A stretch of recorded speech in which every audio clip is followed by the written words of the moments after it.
I think that the story of the Western Canadian oil industry is one of the most exciting chapters in Canadian history.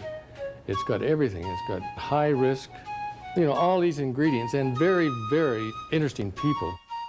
Roughnecks, Wildcats, and Doodlebugs. A fella's got to be a roughneck to work on a drilling rig because you're standing out there oftentimes in mud. So a fella's got to be darn tough, and so a roughneck is a good term. Roughnecks, Wildcats, and Doodlebugs. An affectionate look back to the early days of the oil patch, told by the people who made it all happen. The petroleum industry in Western Canada starts here, underground, fermenting, bubbling, and under great pressure. For millions of years, oily pools of petroleum waited, waiting for the CPR.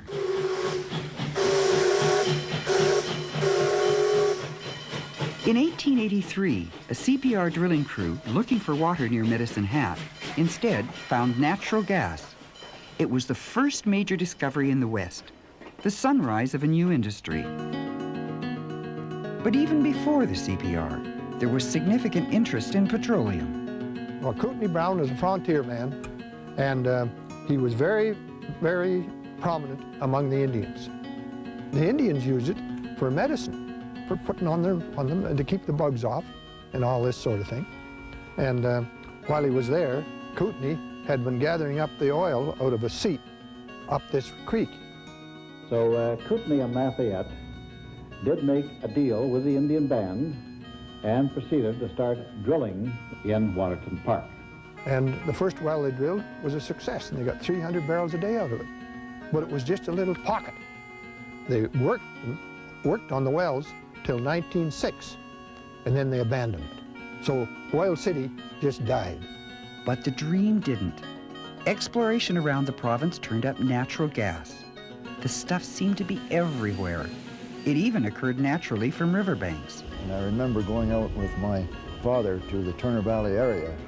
Somebody in the party had an axe, and they chopped a hole in the ice of a little stream that ran by where we were and set fire to it, and the gas bubbling up underneath the ice, through the ice, was sufficient that I suppose you could have probably cooked your breakfast on it if you had wished to do so. You're looking at a seepage that's been going on for almost 100 years, I guess, because original seepage was in this area. That's why they originally drilled Dingman number 1. The first well in Turner Valley was drilled by Dingman, and it was a promotional scheme. It shows in the picture where the oil is flowing, but it didn't flow. They salted the well with oil, and then they brought it out with a baler. And of course, it was a promotional scheme to sell Dingman oil. And everybody bought shares, including old Mart Hovers, who was on the bloody well. You know? And this started Turner Valley. It was more of a boom in stock promoters than it was in actual wells and companies that were substantial enough to drill a well. They were selling stock so fast that they couldn't take care of the money. They just had a bucket over here, and they'd throw the money in the bucket, you know, and pass out the stock. Oh, yeah, people were fish. They'd buy anything that would make money. People just bought shares. You didn't have to be a very good salesman. There were two fellows out here from Toronto, and they met in one of these bucket shops, and one of them said to the other one, said, "What are you doing out here?" "Oh," he says, "I'm out there buying stock." He said, "My God," he says, "you're not supposed to buy it." He says, "You're supposed to be selling it." The reason for all the excitement was the automobile.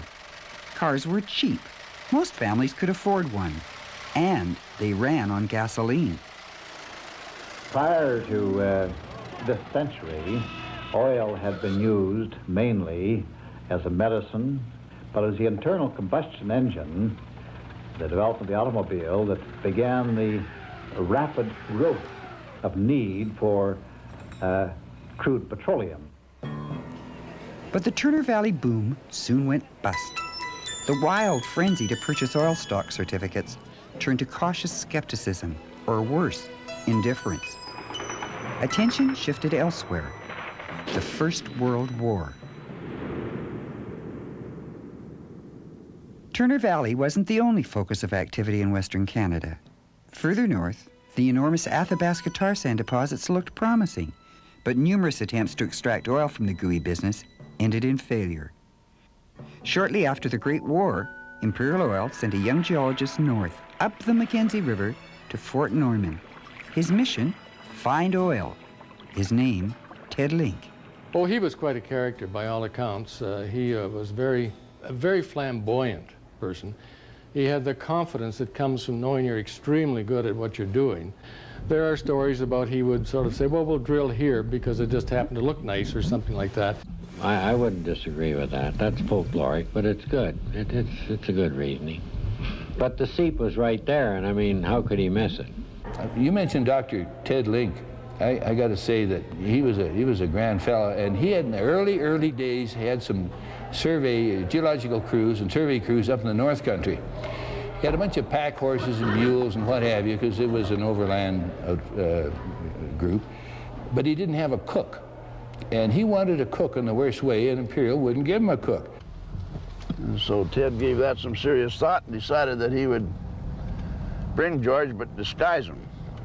So George went on the trip, and along the line he couldn't curb his curiosity. He said, "How'd you get me on this trip? I know I was denied access."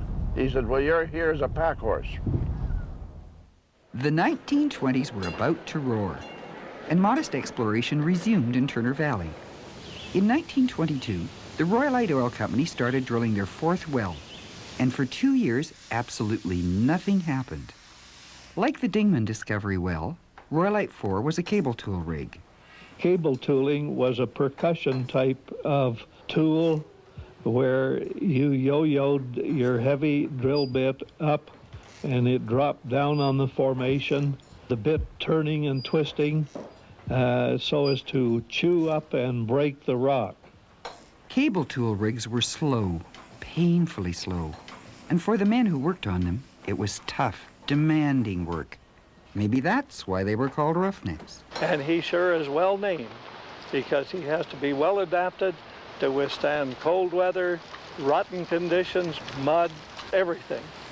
You didn't think of it as being rough. It was a way of making a living.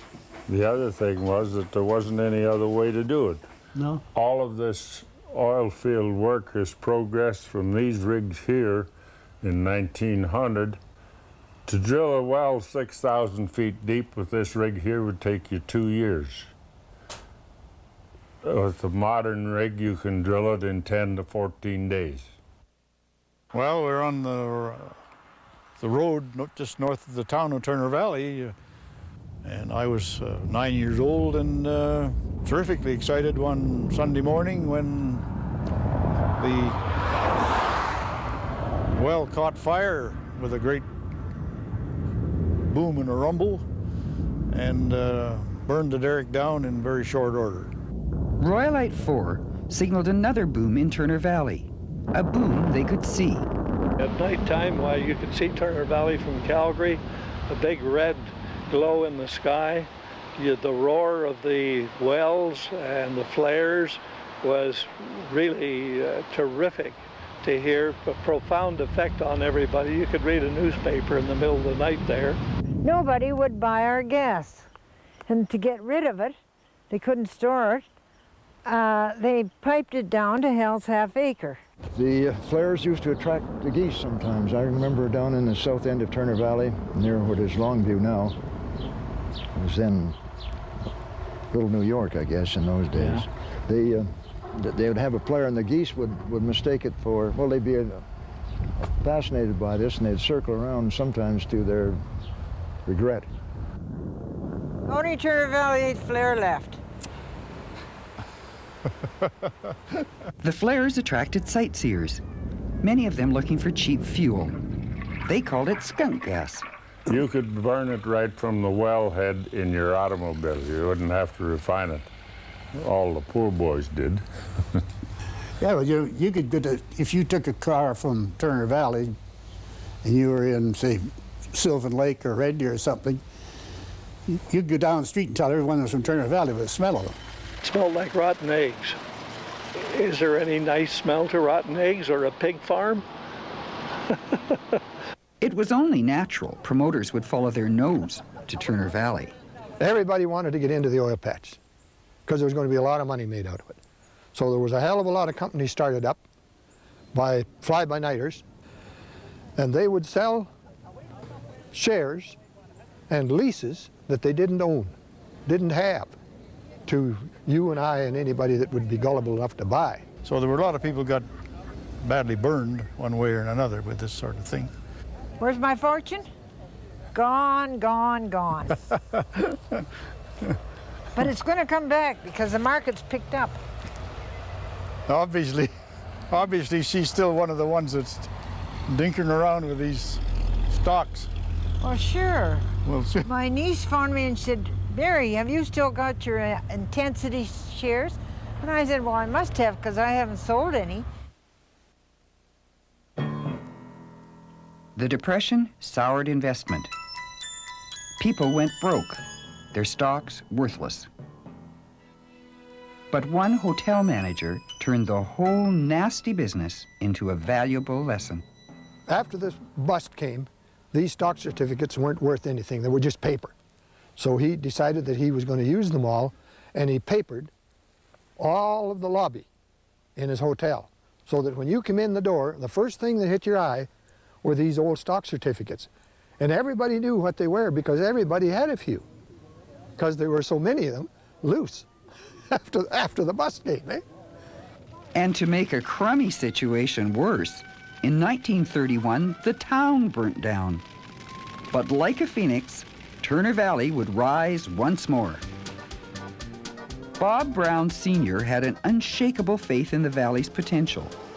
Working on a hunch and a little more than seed money, R.A. Brown and Company started drilling in 1934. For 2 years, nothing happened. Old R.A. was a gambler from a way back. Had his finger in every oil boom, little or big, that we had around the country. And they hit this boomer of a, this was the first honest-to-God crude well ever struck in Turner Valley. And everybody was standing around there when it started to flow. And Bob Brown was so tickled and happy that he was just jumping up and down and washing his hands in it, and Ducky Welch even jumped into the bloody ditch. Ducky was quite a funny guy, everybody realized, for all intents and purposes, this was the oil well that produced Turner Valley. Prior to that, they'd been drilling gas wells. Well, can you picture this valley, pastoral scene as it is today, with 30 or 40 drilling rigs or derricks scattered up and down?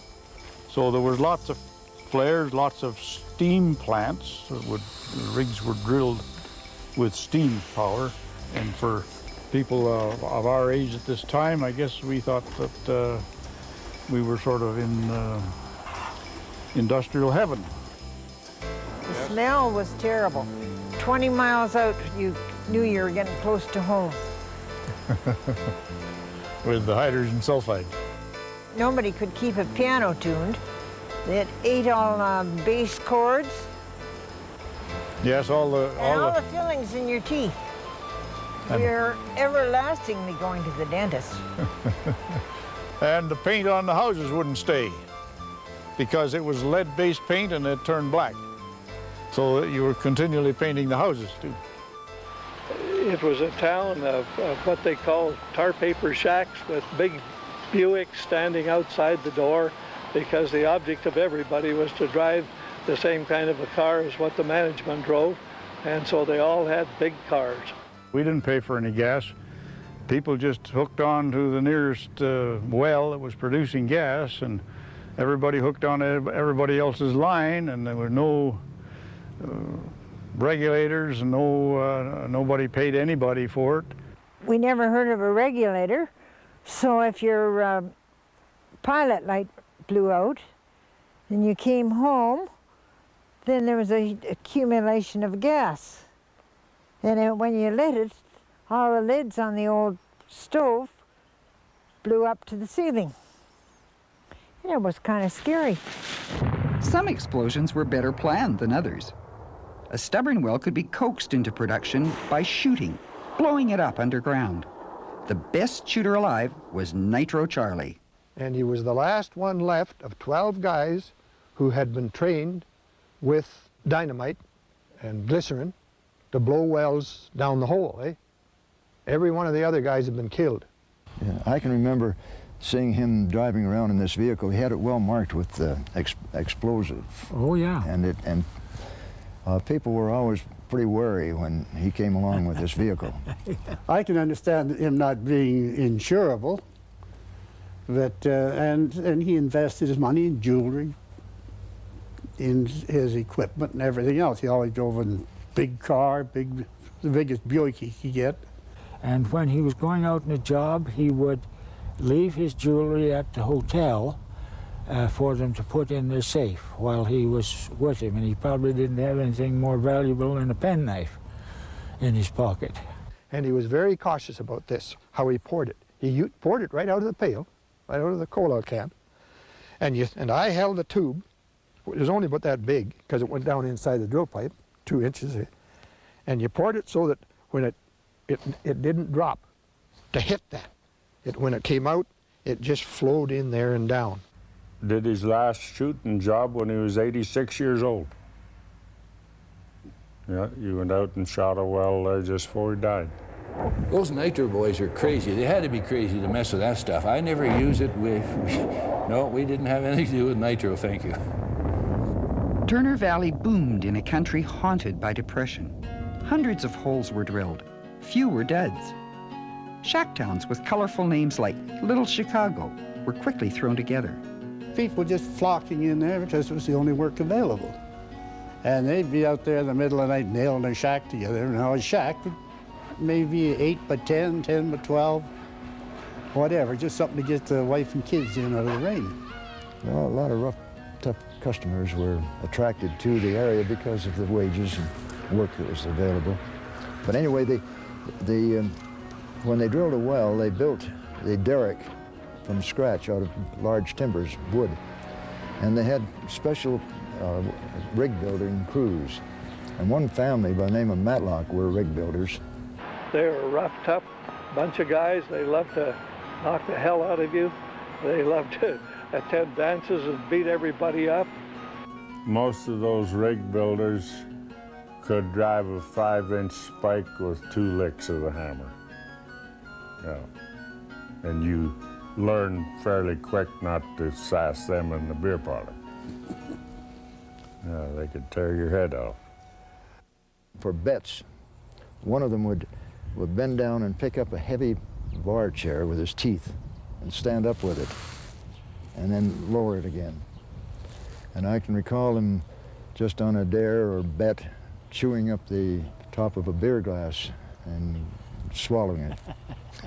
It seems rather far-fetched, but actually these things did go on. The valley also boasted some of the best recreation anywhere, sports of all description, and other things too. Pearl Miller. She was run out of Calgary, so she built a house or moved a house right beside the road, or maybe 100 yards off it. And it was there for years and years. Yeah. I used to put a cairn up there right down by Heritage Drive, just north of it. Yeah. Well, I'm just wondering how Jack knew so much about Pearl Miller. Well, I heard a lot about her in Calgary, I'll tell you. And then when I went to work in Turner Valley, of course, a lot of the guys in Turner Valley patronized her. Did you have any fun there? No, Just used it for a landmark, Tom. I was too young for that. Yeah, me too. I just used it for a landmark. Yeah. And I remember this Long John Muir got into an accident on a rig, and I don't know whether his arm was cut off at the rig or later in Calgary. And they were taking him to Calgary in a car, and they come off and said, Pearl Miller's, and he said, stop, let's go in here. I want to visit this one more time. Yesterday, December 7th, 1941, a date which will live in infamy. After Pearl Harbor, America feared Alaska was next. The threat was real. Cut off from southern fuel supplies, fighter planes were helpless. So it was known that there was oil at Norman Wells, and after an agreement between the Canadian and American governments, they decided to build a pipeline over to Whitehorse and to put a small refinery in there and produce aviation gasoline.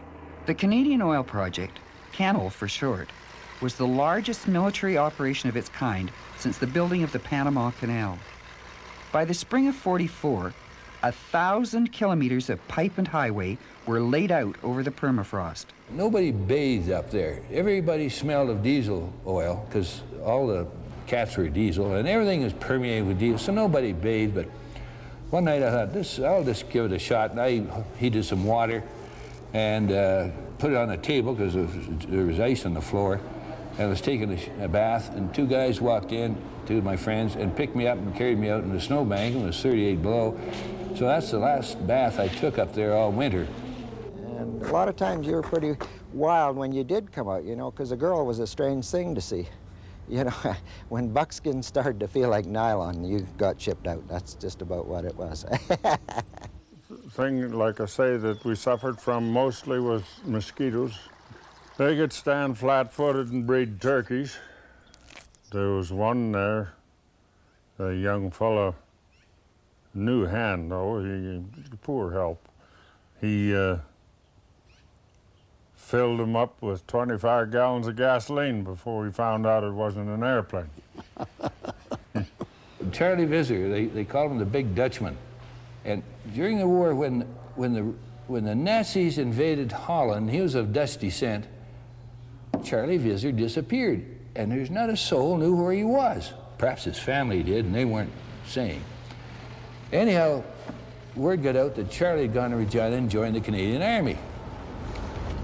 And so the management went over and hauled him out of the Army. He was more good as a top driller in Canada and perhaps even North America, I don't know. Then he was more good to the oil industry than he was to the Army. But apparently he did this 2 or 3 times. Every time there was trouble in Holland, Charlie would disappear and sign up. They kept hauling him back. Yeah, he was a great fellow. As a feat of engineering, the Canol project was an expensive success, but its value to the war effort was never tested. The whole works was abandoned a year after Japan surrendered. That swooshing sound you just heard was the Imperial Oil Limited's #1 well at Leduc, Alberta, coming into production. And what you hear in the background now is that oil running into the pit at the side of the derrick.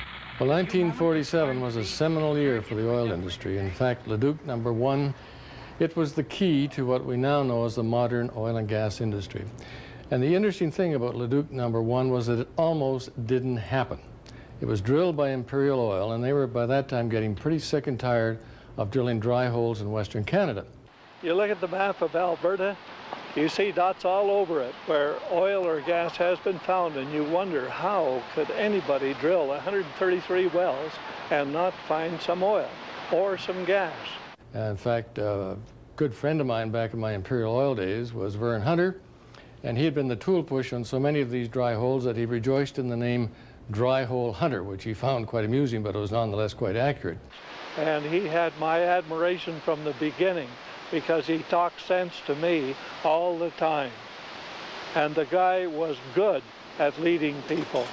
He looked anything like a tool push. I mean, if you wanted to say what he was, you'd probably guess, well, maybe an accountant. He was a small man, is a small man, very pale, very mild-mannered, very laid back. But it takes a radical. You don't lead them by the hand around. You bloody well kick them in the ass and get them going. And he didn't have to go that far, but he sure made his points well, and he was a darn good leader of men.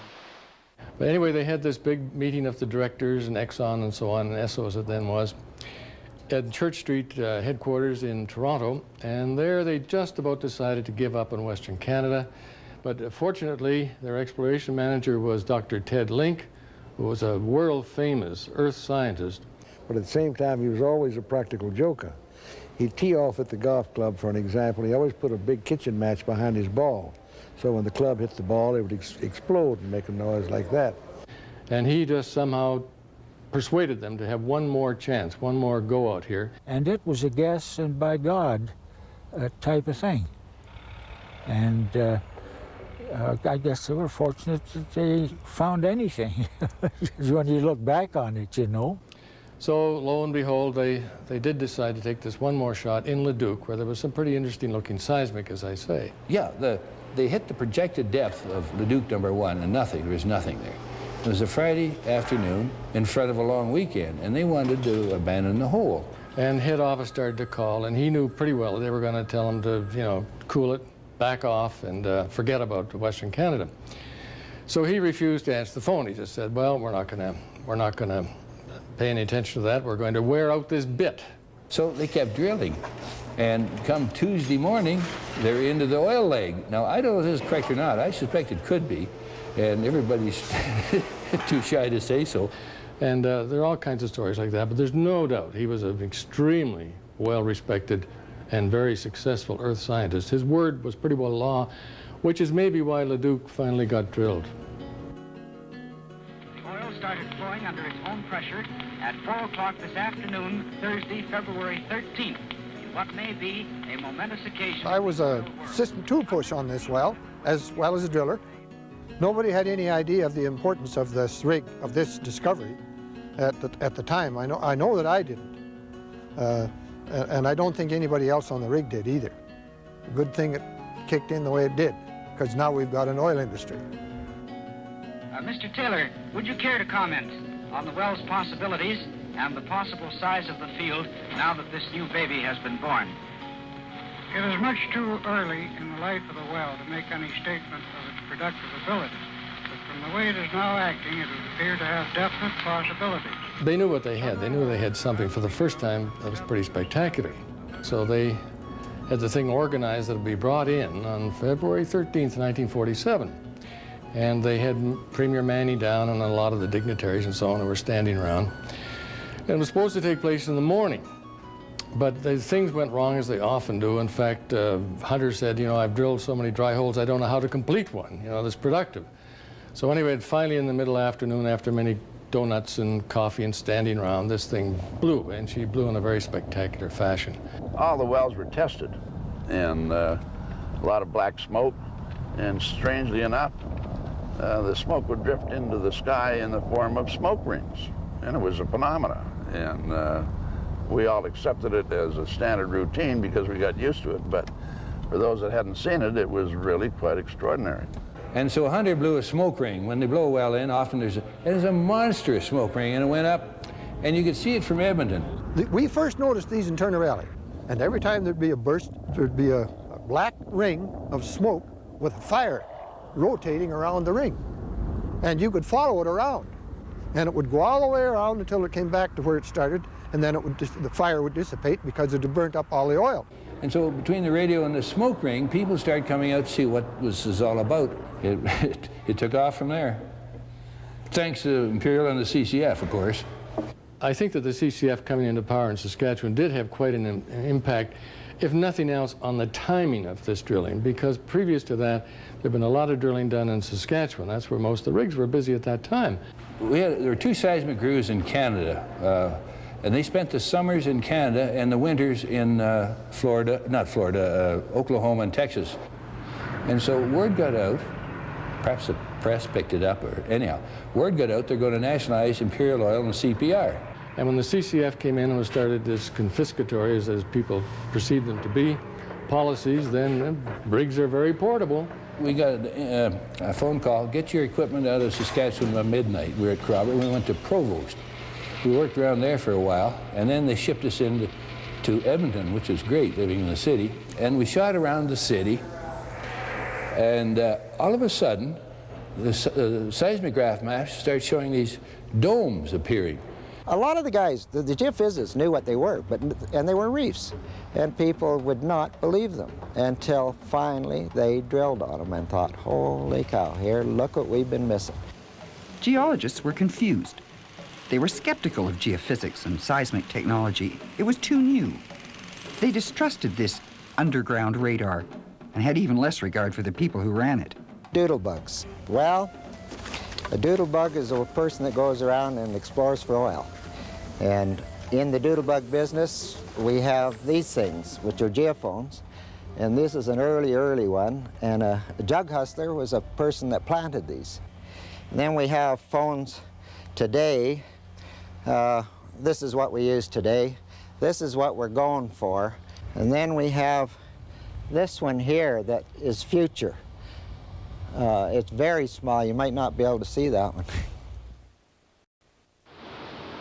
This rock is an important rock to all of us. It created more jobs in Western Canada than could ever have been imagined. This was the beginning of the oil industry. And Imperial deserves credit for discovering the Leduc #1, but the CCF should have a little backhanded or left-handed credit too for pushing us out, because they put up the discovery of Leduc by several years, I do believe. It would have been found, but years later. Leduc #1 signaled the birth of our modern petroleum industry. There were other big discoveries, and they were all in Alberta. The rush was on. Well, I think that this Palliser Hotel is probably one of the main reasons why the city of Calgary, is the oil capital of Canada. And the reason for that is that after Leduc, the swarms of oilmen from the U.S. came up here, not only managers of the big companies, but also people who were sort of on the fringe of the oil patch, the Dealmakers. This was the place where the deals were done. This was it, the famous old Palliser Hotel. We had all the parties were here. We never said the Palliser Hotel. We just said, I'll meet you at the hotel. It was the hotel. And they made the brag that you couldn't order a drink of whiskey or any kind of wine that they didn't have on stock. And they were right. That's what they did with their money. We thought we had an oil well down at Alderside, the Okotoks. And Davies wanted to get some of the oil to bring back, to prove that we had oil. So all he had available was a hip boot. In this hip boot, he filled it full of oil. And there was the stinkingest sulfur-based crude oil you ever smelled. So Davies come back here drinking in excess as usual. And he started up the elevator with Mary running it with his hip boot full of oil. He got to about the 5th floor and the boot slipped out of his hand. It probably took about 8 or 9 years to get the smell of that old sulfur oil out of that elevator shaft. That was one colorful character. There was another one whose name was 150 Points Turner. And his specialty was he'd sell a deal, like to drill a well. He would get investors in it, and he would unfortunately not sell 100 points. He would sell 150 points. And the only problem with that was that it was great as long as it was a dry hole. But if it came in productive, so it was actually producing oil, God forbid, he would have this problem of how do you account for 150 points when you've only got 100 points worth of production. But the oil industry had sort of an unwritten law, a handshake. You didn't have to worry about anything. If a person violated a handshake, he was out. I mean, he was just ostracized, and he was, as they say now in Washington, he was out of the loop from then on. But there were a lot of people that got into the business, and you couldn't miss because there was so much work to do. So all kinds of people bought drilling rigs and got into it, drilled a couple of wells and made enough to clear off their debt, and from there on out, why, they were buying drilling rigs left, right, and center. Leduc was a very small village when we moved into it. There was no love between the local people and the oil men. They figured that these guys was running around with their daughters and one thing and another. I wouldn't do a thing like that. The prime reason that we had such a poor reception in all the towns that we went to, not only Leduc but other towns, was that we were following the seismic crews who came first. And they did all their work, and this seismic crew was hired by Imperial Oil from Louisiana. And they didn't care what kind of an impression they left on the people or what they did to the people. Ah, sure. Some of the boys of the seismic crew, we went into a little town, most of us would go to a hotel. Some of them go to drive up and down the back alleys and look at the clotheslines, and if they saw a promising clothesline, they asked for room and board. Well, we didn't ruin anything. We left a few souvenirs around, probably. But, just like in Canada, we were kind of outlawed out of here in a few towns the odd time, but that was some crews. That was never ever a crew I was ever on. Well, we were pussycats compared to those rig builders. We really didn't have much to do with the rig builders. We went first, they came in later, and so we didn't intermingle at all. Geologists, we call them rock sniffers, and geophysicists, they called them wiggle pickers, and you know, doodlebugs were just the low end of the totem pole. And a lot of times, you know, on the production end or the drilling end of it, they thought they were tougher than hell, and so did we. But I'll tell you, the business people loved us dearly, because we had about 25 trucks on the seismic crew, and that meant a lot of business. And the hotel, and the store people, but the rank and file of the small towns, they didn't care for us. And I can understand why. You know, if there were big rigs around and geologists and a doodlebug crew come in and we all went to a dance, there was a hell of a fight. And when they moved in, the old town fathers had a meeting with them, and they explained it the way it was going to be. Anyway, the town got into a big argument with oil people and told them that they just didn't want that riffraff in town. We'll give you a place to put your camp, a place to stay, and you will be allowed to come into town and buy your groceries and whatever, but you'll not be coming to any of our dances, and you won't associate with any place where our girls are going to be. Leduc wouldn't let us build. They wouldn't even give us a subdivision. We wanted to build our own subdivision, and they wouldn't allow us. They didn't want those wild oil people. And so Imperial Oil bought a section of land, and that was the beginning of the town of Devon. There are two ways to find oil. The expensive way is to go out and drill. The other, spy on the competition. This is known as scouting. Well, in the early days, so the history books tell us, a scout was told to get out and bring in the information required by their company, but try and stay out of jail. Almost anything short of crime has been done. Probably a lot of things that were fairly borderline criminal have also been done in order to obtain this information. Oh, indeed, they were nervy.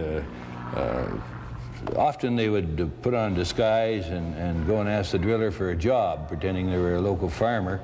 And I remember one fellow said, hey, the diesel engines scared all the animals away. He was a trapper. And he got a job on the rig as a rig hand. He wasn't a trapper, he was a scout disguised as a trapper. In one particular instance, when I was out scouting a well, the rig was short-handed. They knew I was a scout, but they knew I had roughnecking experience, and I volunteered to help them. They said, okay, come on.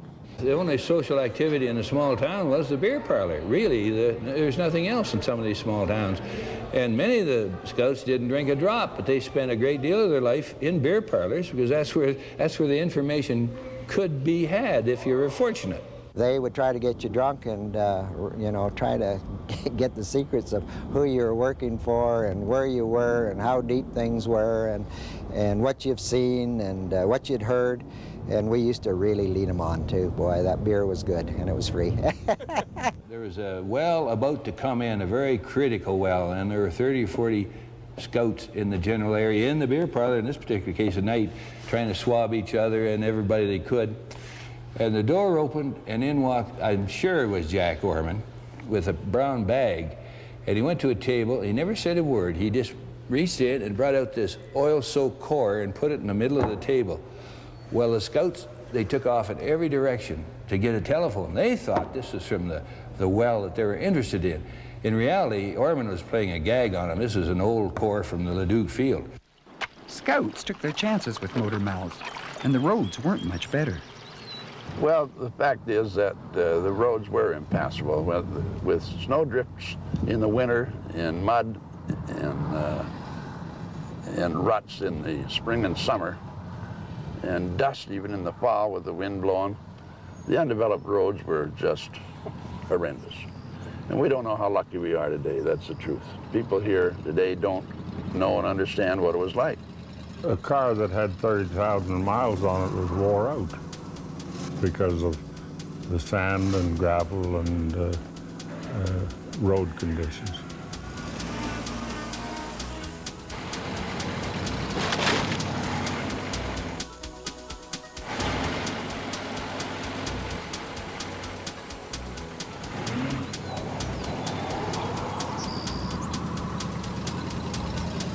That's much like what we dealt with as a normal matter of fact, I guess. The scouts were always very careful with the information on their own company. They just released what was releasable, which management said, I even release it.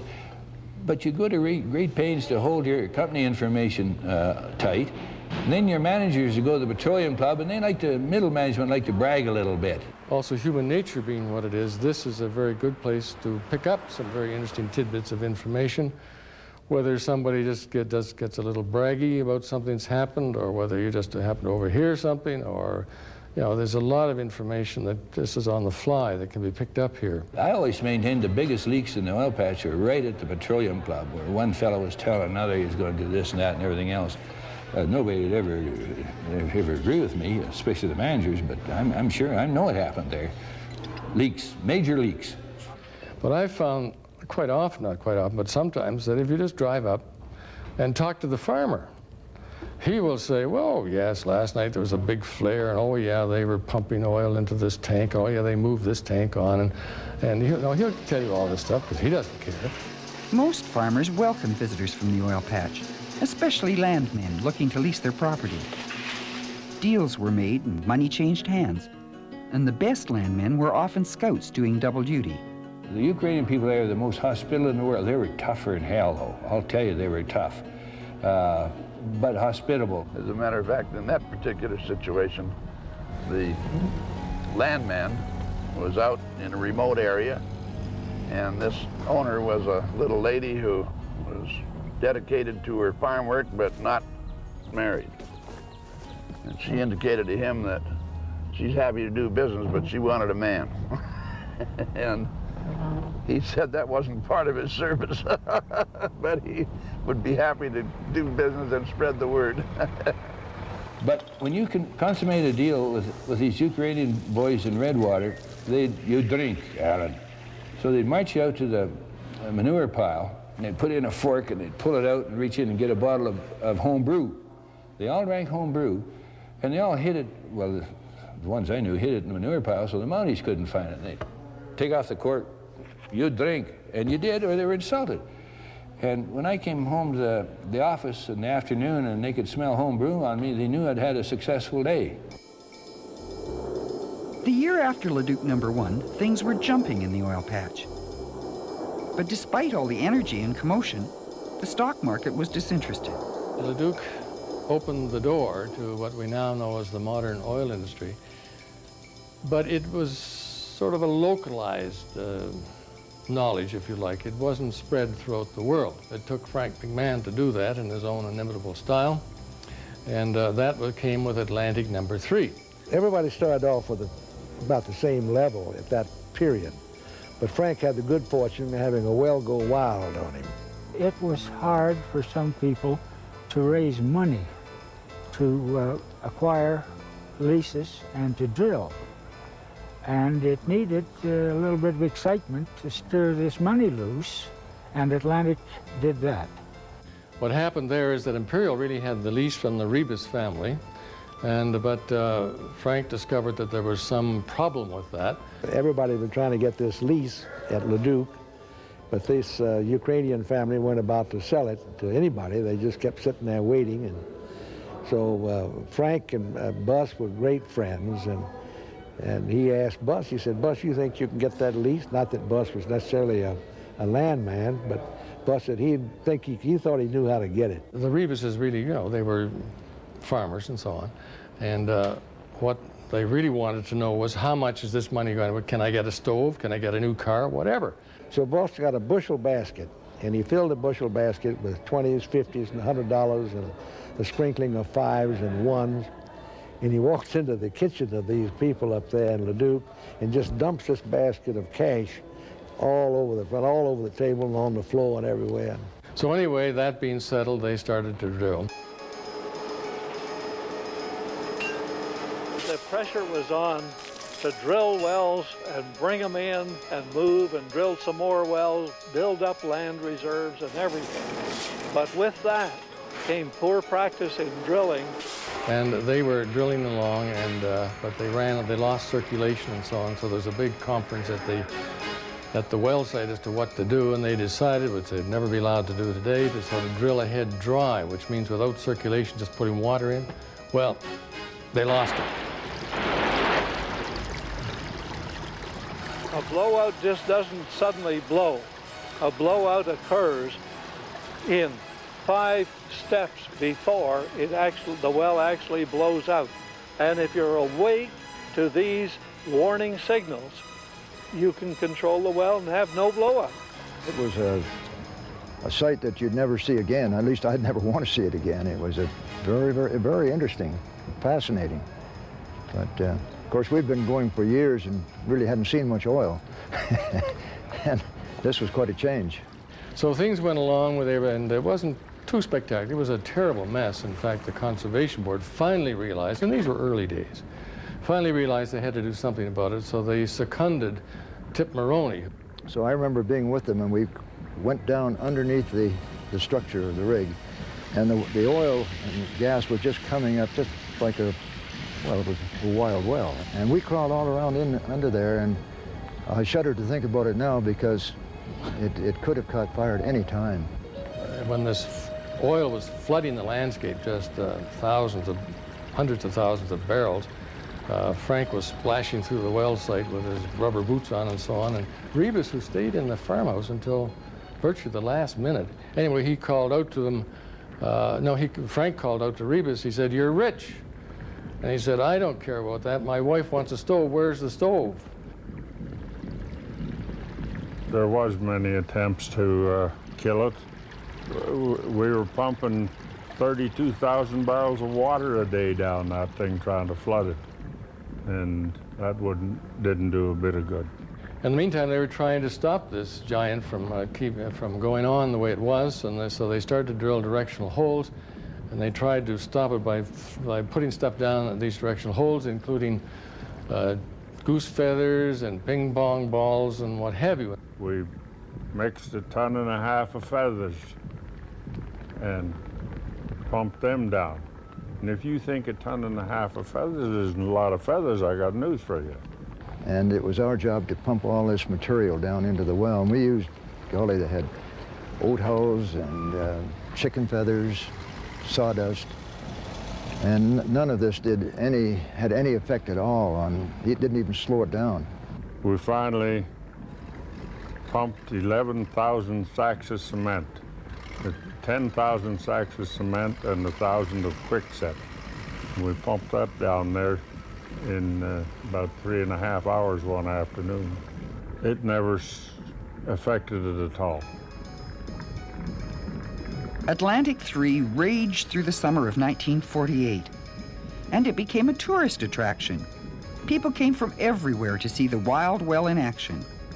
Then in September, they'd been fighting it all that time, the derrick started to collapse, and undoubtedly there were sparks as it fell into the well site, and the thing went on fire.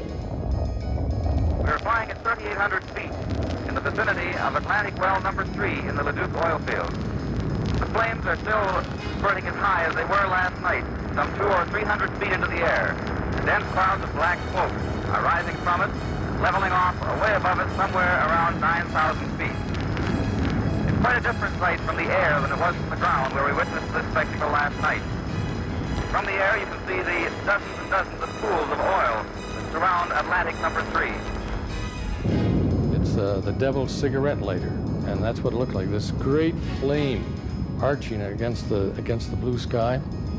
So that was fine, and that's what really attracted the attention. I mean, reporters came from everywhere. The pictures of this inferno were just plastered all over the papers. But eventually, they drilled 2 relief wells, and they intersected the Atlantic well with the relief well, And there was a product called calcium, which I believe was a gypsum product, and it could be chemically controlled to set at any particular time, and almost exactly to the second that it was supposed to set, it did set. Then we pumped 5,000 gallons of acid down there. That cut the fire in half. And the next morning we pumped 10,000 gallons of acid down, and that shut it right off. It ate the formation out and plugged the hole from the bottom. 2.5 days after the fire began, Atlantic No. 3 gasped 3 final bursts of flame, and then it died. It was the teamwork and the leadership of 2 people, Tip Maroney and Charlie Visser, and the brains and experience of the both of them that led to the killing of that well. Interestingly enough, the fellow who finally put the fire out, there were all kind of guards and protection devices around there to keep anybody from striking a match. Of course, there was no smoking around the lease or near the rig, so one fellow went out to the outhouse and thought it'd be an ideal place to have a little smoke. Yeah, he sat down in here on the seat and took out his cigarettes and struck a match, and boom, there wasn't a piece of toilet within 100 feet of him. He was just sitting on a board there.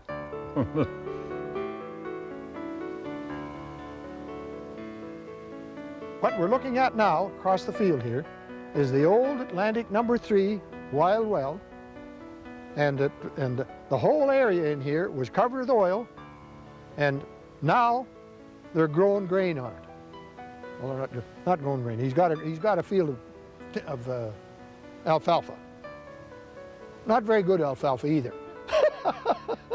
There are some lessons to be learned. I mean, it woke the Conservation Board up to the potential of what kind of a power we had down underground. But in the meantime, Frank McMahon had picked up $3 million cash that he could use in further ventures, and that was the start of that particular story. Well, Atlantic No. 3 had another side effect, if you like, because according to Frank McMahon, it gave him the money he needed to go on with what he'd always intended to do, I think for years. And he always had the ambition to find gas in British Columbia and ship it down into the American market. So with the funds that Atlantic No. 3 brought him, he was able to start drilling. He had the guts to stick with that gas exploration program up in northeastern BC, he and George, when everybody said they were crazy. And I recall the opening of West Coast Transmission. I guess it was Wacky Bennett, the premier, turned the valve on to get the gas flowing across the Peace River. And Frank said, now we're finally going to start seeing some money coming in instead of going out all the time. And it was a great moment.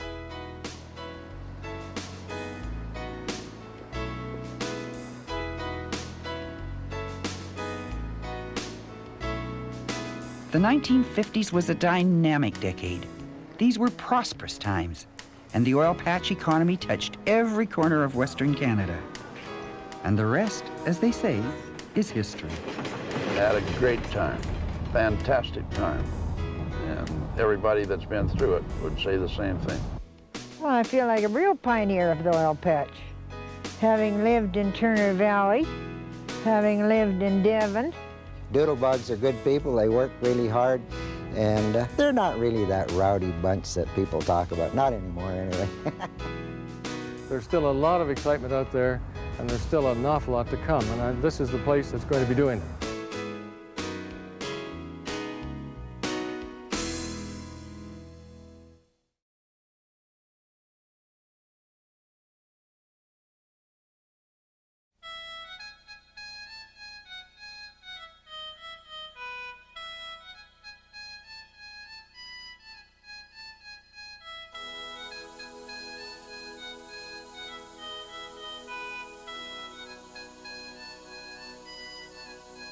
It was 10 years ago, last month, that Imperial discovered oil near the town of Leduc in Alberta. This discovery and the discoveries which followed it gave Canadian refineries a new and important source of oil within Canada's own boundaries to help supply a demand which has grown by 3 times over the last 10 years. In 1946, Canada's refineries could process about 250,000 barrels of oil every day, most of it made from imported crude oil, with a resulting drain on Canada's foreign exchange. The gasoline they turned out was of the quality needed by the cars of 1946, too. Today, the number of refineries in Canada has increased from 30 to 47.